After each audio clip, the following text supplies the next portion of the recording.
તો ભાવનગરના મહુવામાં આફત બન્યો છે અતિ ભારે વરસાદ, જ્યાં મહુવાનું બિલડી ગામ બન્યું છે સંપર્ક વિહોણું। બિલડી ગામમાં પરિસ્થિતિ ખૂબ વણસી ગઈ છે। સમગ્ર ગામ બેટમાં ફેરવાયું હોય તેવા દ્રશ્યો સામે આવી રહ્યા છે। બિલડી ગામની શાળા અને આંગણવાડીમાં પાણી ભરાઈ ચૂક્યા છે, તો ગામ લોકોની મદદ માટે હજુ સુધી તંત્ર નથી પહોંચ્યું।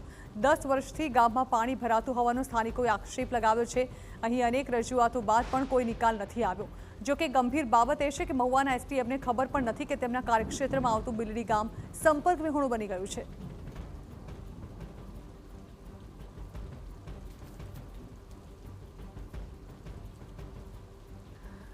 તો એક તરફ જ્યાં ભાવનગરના મહુવામાં ભારે વરસાદને કારણે બિલડી ગામમાં પાણી ભરાયાના દ્રશ્યો સામે આવી રહ્યા છે। આ પાણી ભરાતા બિલડી ગામ સદંતર સંપર્ક વિહોણું બની ગયું છે, જેને કારણે લોકોને ભારે મુશ્કેલીનો સામનો કરવો પડી રહ્યો છે।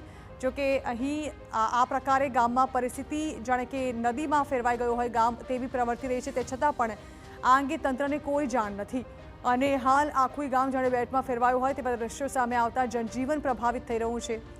શાળા અને આંગણવાડીમાં પણ પાણી ભરાઈ ચૂક્યા છે। આખા ગામમાં પાણી ફરી વળતા લોકોની ઘરવખરીને પણ નુકસાન પહોંચ્યું છે। જો કે સવાલ એ છે કે આટલી પરિસ્થિતિ સર્જાઈ હોવા છતાં હજી સુધી મદદ માટે તંત્ર દ્વારા કોઈ જ કામગીરી કરવામાં નથી આવી। સવાલ એ પણ છે કે શું તંત્ર સુધી હજી સુધી આ ગામની કોઈ માહિતી પહોંચી જ નથી।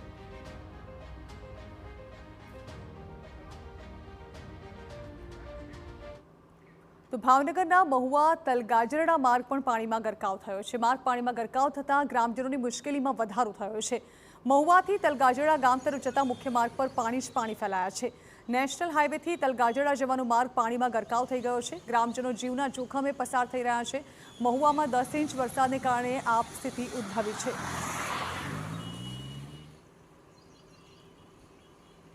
જે પ્રી મોન્સૂનની કામગીરી તો નગરપાલિકાએ કરેલી છે અને અતિ ભારે વરસાદની સ્થિતિ હોય જ્યારે પાણીનો નિકાલમાં ક્યાંય કોઈ પ્રશ્ન આવતો હોય તો નગરપાલિકાની ટીમ પણ કાર્યરત છે। અમે પણ પરિસ્થિતિ ઉપર અમારી સતત નજર છે।